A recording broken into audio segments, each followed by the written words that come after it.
I'm alone, but I'm never cut off from the world. I'm connected to everything brushing against it without even knowing it. Stray waves, residual signals, forbidden frequencies. That's where I live, between the beats, between the silences. I've been listening for years. My setup is anything but elegant. Antennas spread across an abandoned industrial lot on a hillside, hacked together SDR modules, spectral cleaning algorithms I coded myself. A mess, but a sensitive one. It was that night, exactly that night, when everything changed. For hours, an abnormal channel had been open. A narrow frequency, but stable. I'd caught incoherent fragments, rhythmic buzzing, metallic clicks, bursts of compressed data, like sonic packets sent from far away. I recorded it all, but nothing held together. Then, just before 4:30 a.m., a voice emerged. Clear, calm, neither metallic nor synthetic. A man's voice, warm, resonant, tinged with a southern accent, something Italian, impossible to classify. He was speaking a language I didn't understand, but my decoding routine immediately recognized it. Esperanto. And this time I wasn't reading a file. I was live, no compression, no filter. A voice speaking now. I launched my translator in real-time mode, and then I read this message. Gentlemen, today, after a long wait, we return to Earth. On this day, we mark the feast of Saint Antonin. He who has fought by our side and lived to see the years advance shall, each year, on the eve of this date, proclaim to his kin, "Tomorrow is Saint Antonin's day."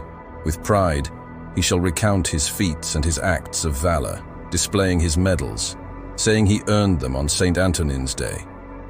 The old man may forget, memories may fade, yet though all else be lost, a tear of joy shall still trace its path down his cheek at the mere sound of Antonin's name.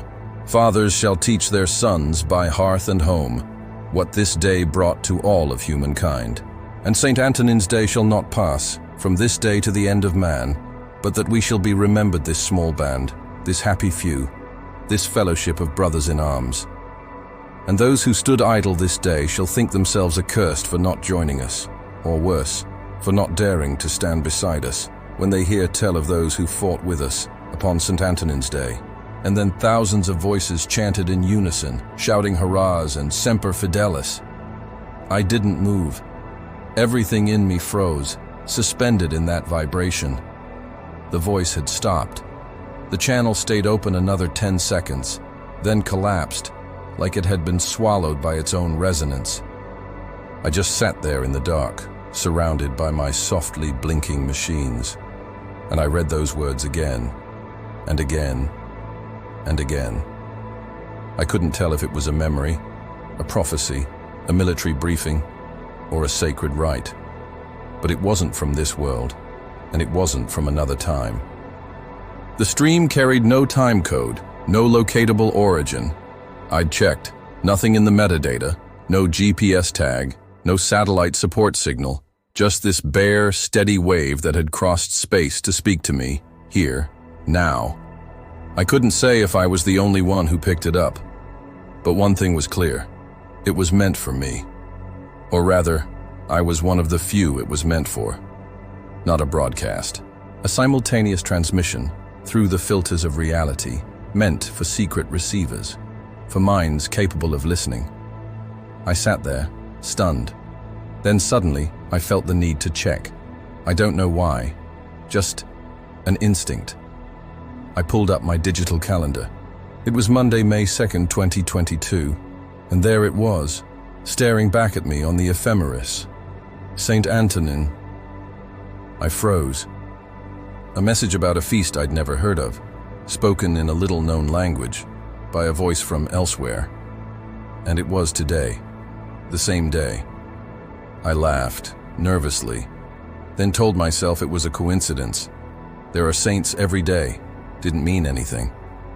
But I couldn't stop there. I turned on the TV, not to escape, to see. Cities under siege, spaceships flying over a city rising from the ocean, Foreign soldiers laying down their weapons before others clad in full-body armor with various insignia. And then, without any reason, I knew. It was today.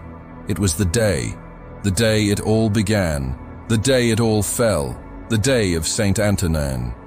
The story truly begins in Washington, that same day of Saint Antonin. As an unremarkable young man and a general from elsewhere, each face its fall in their own way. Both witnesses and actors in a world unraveling. Discover their intertwined destinies, across invasion, collapse and rebirth.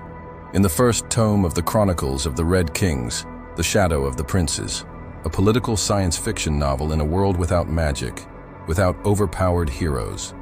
Available now on Amazon and Kindle ebook. Remember to like, comment, subscribe, and share, because every choice shapes history. See you soon.